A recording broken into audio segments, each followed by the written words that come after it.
inteligensi Wechsler atau Wechsler Intelligence Scale adalah salah satu tes psikologi yang paling sering digunakan untuk mengukur kecerdasan individu. Tes ini pertama kali dikembangkan oleh psikolog Amerika Serikat David Wechsler pada tahun 1939 dan telah diubah dan diperbaharui beberapa kali sejak saat itu. Jenis-jenis tes inteligensi Wechsler terdiri dari beberapa jenis tes, antara lain yang pertama, Wechsler Adult Intelligence Scale atau WAIS. Yang kedua, Wechsler Intelligence Scale for Children atau WISC. Yang ketiga, Wechsler Preschool and Primary Scale of Intelligence atau WPPSI. Tes ini masing-masing terdiri dari beberapa subtes yang mengukur berbagai aspek kecerdasan, seperti kecepatan pemrosesan informasi, memori, kemampuan verbal, kemampuan spasial, dan kemampuan logika.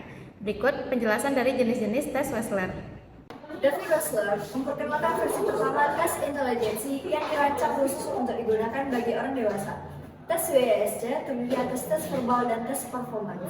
Tes verbal terdiri atas materi perbendaharaan, kata, pengertian, informasi, hitungan, persamaan, rentangan angka.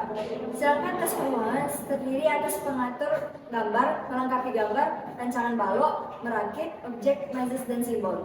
Melalui tes ini dapat mengukur kemampuan kognitif seseorang pada pola tiap subtes. Berikut jenis-jenis subtesnya. Operasi ingatan jangka panjang, kemampuan untuk memahami, kapasitas berpikir asosiatif, dan bacaan anak. Kemampuan anak untuk menggunakan pemikiran praktis di dalam kegiatan sosial sehari-hari. Seberapa jauh akulturasi sosial terjadi dan perkembangan konsiens atau moralitasnya. Kemudian kemampuan anak untuk menggunakan konsep abstrak dari angka dan operasi angka, yang merupakan pengukuran perkembangan kognitif, fungsi non-kognitif, yaitu konsentrasi dan perhatian, kemampuan menghubungkan faktor kognitif dan non-kognitif dalam bentuk berpikir dan bertindak. Kemudian ada kemampuan untuk menerjemahkan masalah dalam bentuk kata-kata ke dalam operasi aritmatika. Dan penyerapan fakta dan gagasan dari lingkungan dan kemampuan melihat hubungan yang penting yang mendasar dari hal-hal tersebut. Kemampuan belajar anak, banyak informasi, kekayaan ide, jenis dan kualitas bahasa. Kemudian ada tingkat berpikir abstrak dan ciri proses berpikirnya. Selanjutnya, identifikasi visual dari objek-objek yang dikenal, bentuk-bentuk dan makhluk hidup.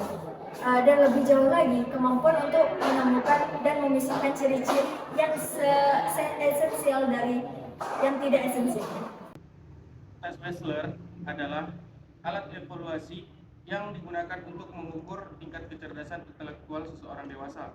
Pada tahun 1930-an, David Wechsler yang merupakan seorang psikolog di Bellevue Hospital merancang sebuah instrumen sederhana yang dapat mengukur tingkat intelijensi dan sudah sesuai dengan definisi intelijensi pada era pertengahan dan akhir abad ke-20. Instrumen pengukuran pertama Wechsler dirancang pada tahun 1932. Salah satu tes yang disusun oleh Wechsler adalah tes Weiss. Tes Weiss sendiri merupakan tes yang diperuntukkan untuk usia orang dewasa. Tujuan tes ini adalah untuk mengukur intelijensi seseorang, baik dari segi performance maupun dari segi verbal. Berikut komponen yang ada pada tes intelijensi. Cohen menyatakan bahwa kemampuan verbal adalah kemampuan yang menyangkut pengertian terhadap ide-ide yang diekspresikan dalam bentuk kata-kata. Aspek-aspek kemampuan verbal meliputi analogi kata-kata, perbendaharaan kata, dan hubungan kata-kata. Subtes ini memiliki tersusun dari beberapa jenis soal-soal, yaitu yang pertama similarities adalah terdiri dari beberapa pasang kata yang diperlukan untuk mencari persamaan dari kedua kata tersebut. Yang kedua ada vocabulary, disusun dari puluhan kata dengan tingkat kesulitan yang sangat tinggi, yang semakin tinggi, yang kemudian dicoba untuk mendefinisikan orang oleh subjek. Yang ketiga ada information, yaitu terdiri dari pertanyaan yang memuat pengetahuan faktual tentang tokoh, tempat, dan fenomena umum. Yang keempat ada comprehension, terdiri dari kumpulan soal-soal elektif yang membutuhkan penjelasan daripada sekedar pengetahuan faktual. Yang kelima ada digit span, disusun dari rentang angka yang terdiri dari dua bagian yang terpisah, yaitu ada di digit forward dan digit backward. Digit forward sendiri mewajibkan subjek untuk mengakses kode auditif secara berturut-turut, sedangkan digit backward mengharuskan subjek untuk membentuk ingatan visual internal yang diruntuk dari rangkaian angka yang diberikan dan kemudian memindainya dari belakang ke depan secara visual. Dan yang keenam adalah aritmetik, yaitu terdiri dari soal matematika yang diberikan secara lisan, kecuali untuk soal termudah bagi individu yang keterlambatan mental. Tes wise pada subtes ini memiliki beberapa jenis soal, yaitu pertama kelengkapan gambar, yang kedua ada susunan gambar, yang ketiga balok, yang keempat ada perakitan objek, dan yang kelima adalah simbol angka.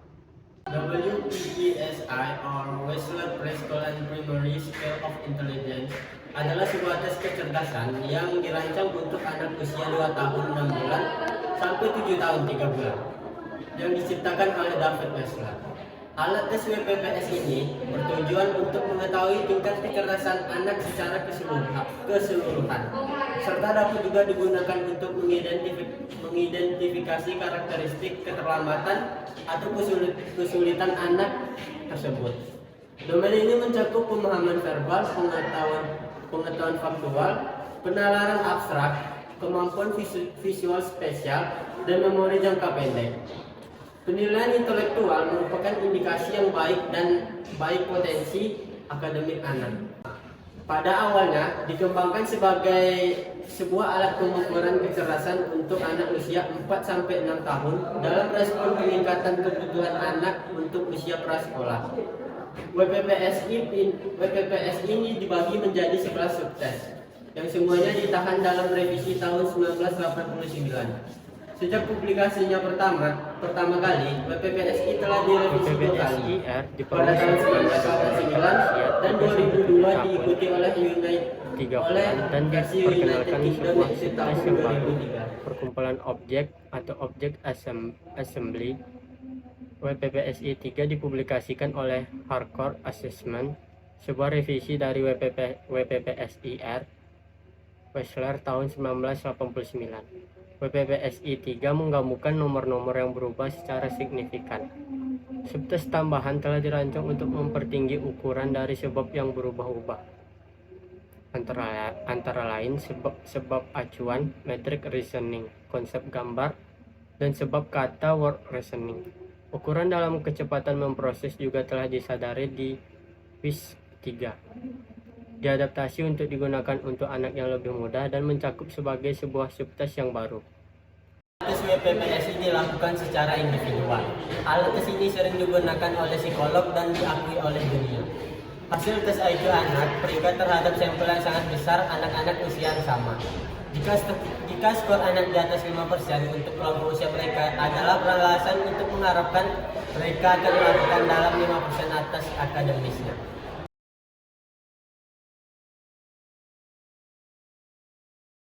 Wechsler mempunyai kelebihan dan kekurangan dibandingkan dengan alat tes intelijensi yang lain yang berbasis manual, antara lain. 1. Kelebihan.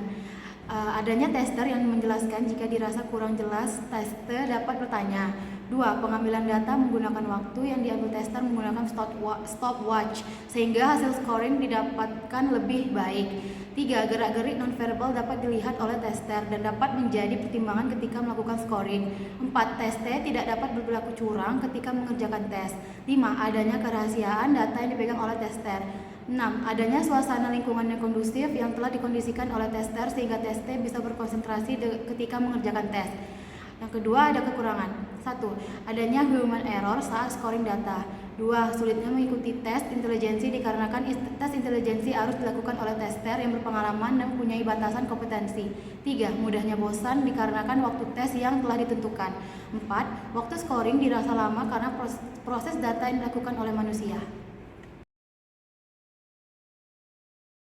Ada beberapa kelebihan dan kekurangan tes intelijensi yang berbasis komputer. Pertama, kelebihan. 1. Adanya human error saat scoring data. 2. Mudahnya diakses ketika ingin mengikuti tes karena bisa melalui online. 3. Adanya variasi warna atau teks sehingga tidak bosan ketika melakukan tes. Keempat, scoring data yang cepat dikarenakan sudah berbasis komputer. Dan selanjutnya juga ada kekurangan, yaitu pertama, jika adanya instruksi yang kurang jelas, tester tidak bisa bertanya kepada tester karena instruksi hanya berdasarkan pada data yang tertanam pada program. Kedua, data hasil scoring dirasa kurang valid karena tidak adanya penilaian lain dari tester. Ketiga, adanya indikasi berlaku curang oleh tester ketika mengerjakan tes. Keempat, hasil data yang diperoleh oleh tes intelijensi berbasis online tidak terjamin kerahasiaannya. Kelima, hasil tes intelijensi tidak dapat sempurna karena tidak adanya kepastian konsentrasi tes dipengaruhi oleh suasana lingkungan.